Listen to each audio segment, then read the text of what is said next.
Hi, I'm Wade Kingsley, and welcome to the Creative Coach Podcast. Well, last week I took a bit of a break from the podcast, but I did it for a very good reason, and I'm going to talk you through why I did that and how I did it as part of this week's episode.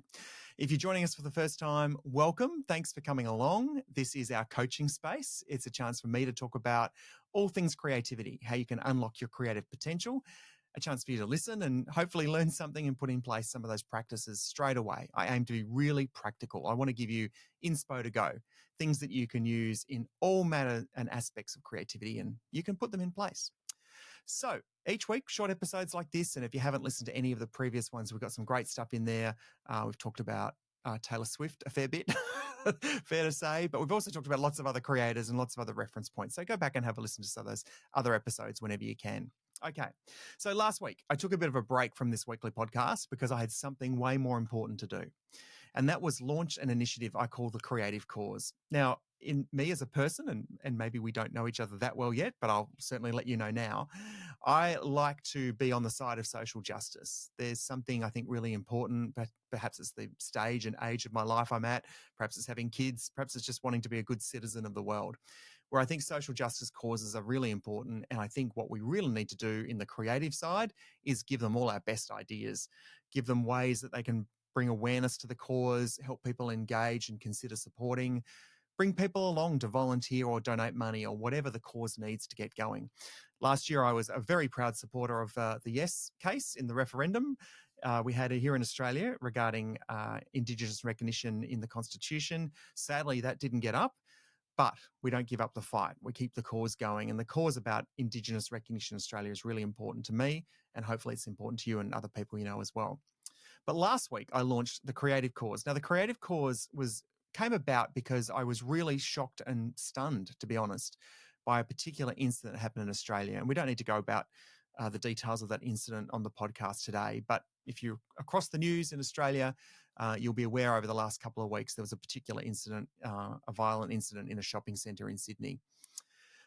When I watched that, there was something about that just made me think, how have we got to this place? How are we at a place in society, in a civilized Western society and in a pretty free-thinking liberal society like Australia, where we can understand that certain behaviours are a problem, but the problem doesn't seem to get fixed. Now, this may be a problem that never actually gets quote unquote fixed, but we can certainly do our job to reduce it. If you think about behaviour change over the last couple of decades or even earlier than that, things like seatbelts and road safety and drink driving and road safety and speed and road safety, we became aware of those things more prominently because of the road toll figures that we'd read on the television news every night or we'd read in the newspaper during the day.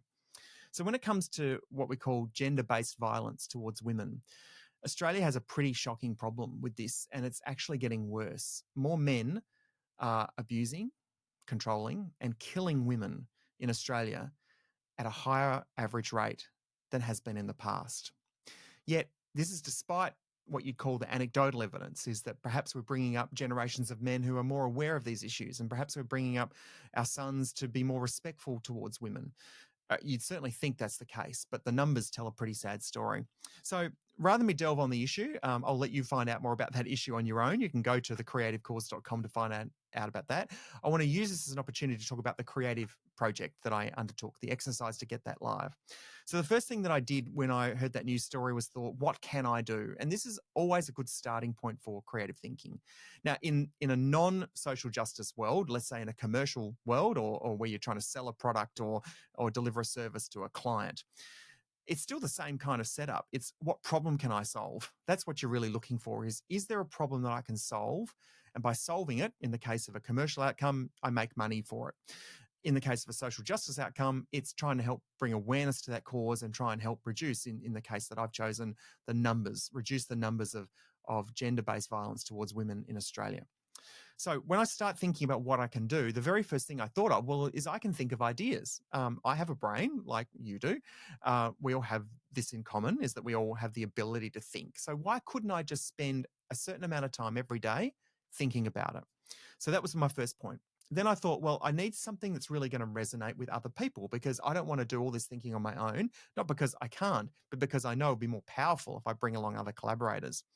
So I thought I'd sort of step this out. And the first thing I did was I registered the domain, thecreativecause.com, because I quite like the sound of creativity for a cause.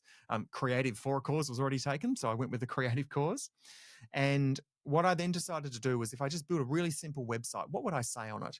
And I think the exercise sometimes of putting things on a website helps you self-edit. It gets your language sharper. A lot of people like writing in notebooks or notes in the phone, and that's a great place to actually start the thought process. But when you actually want to polish something, when you want to get it out in the world for people to see and consume, great idea is to do it in a template on a Squarespace or a Wix or one of those other platforms in the website. So I started with the homepage of the website, and I thought, how would I explain this in simple terms? I want to explain what I'm doing, which is doing some thinking, but I need to kind of make this memorable and shareable. I need to be able to remember it myself. I need to be able to have other people remember what I'm doing, and I want them to share it on my behalf to their network so we can get more people involved. So I thought, what about if I set myself up a challenge? So the task that I'll play out in public is, I will guarantee I'll think for 30. I'll think for 30 minutes every day for 365 days. So for a full year, if I do the math, it was about 10,950 minutes. The sound of that sounds really extreme, right? To go, how could I spend that long on it? But the reality is, 30 minutes a day I could find. It's the same amount as watching an extra episode of a show on Netflix. It's the same amount of time you might spend on a treadmill at a gym or going for a walk. You might spend 30 minutes on a meeting or a Zoom call that you could do without. So I thought 30 minutes sounds like a really achievable and memorable amount of time. So I then had to start my thinking about how I'd go about it. And I decided to capture all the content in sort of like a diary or a journal form.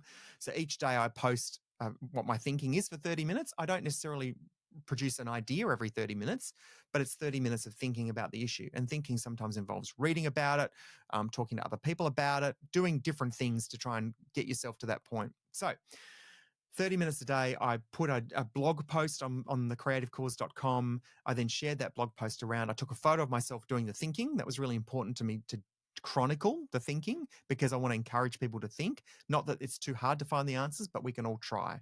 And so in launching that project, what I had to do first was make sure people understood it. So I do a little bit of a family focus group in my house.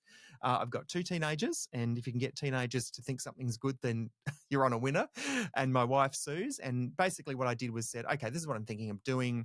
Does this sound like it's something you would be interested in or get involved in, or does it make sense to you? That's always a great kind of question to ask anyone. You don't want to ask the whole world because you'll get the naysayers and you'll get the critics. But if you ask trusted, loved friends, family, people you trust their opinion, they'll give you feedback constructively, and they'll, more importantly, help you get it out into the world. Find those people. They're worth like gold to get those people and their views. So I did that. And then what I did was then posted my first post. And as I posted the first post, I then shared it to my LinkedIn network, saw some traction. So I thought, okay, I've validated this. There's something in this. And then just completely, I won't say coincidence of timing, because it was related to particular news events, but the issue took more prominence in the news, and it meant that I can grab more traffic and more awareness on what I'm doing, which is, of course, is subservient to the mission. And the mission is to try and end gender-based violence in Australia towards women. So that was kind of a little bit behind the scenes on how I went about it. In terms of what you can learn from that, as a creative pursuit, I would absolutely say use your trusted network, even if it's just one person, to validate and test an idea. The key question is, does this make sense to you?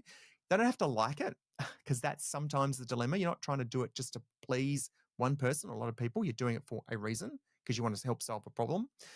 So, trusted person, does this make sense?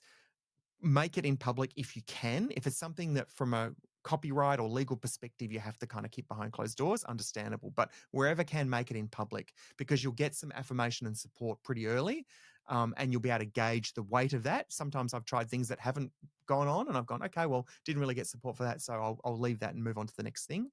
But if you can get that validation publicly, if you're taking people a little bit behind the wall on how you're learning, how you're building, and how you're creating, it's going to help you get momentum for that, and you'll be more enthusiastic, and you'll want to do that project more than anything else, which is always the most important thing in any creative pursuit.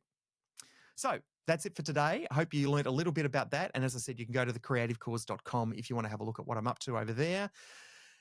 I did promise last week that we would talk about a popular Australian children's show in our next episode. So I've held that over till next week. So if you want to know a little bit more about, let's say it rhymes with Chewy, then join us on the Creative Coach podcast next week, and I'll take you behind the scenes of how the idea was pitched to make that series and how it's been so successful and what you can learn from that as a creator.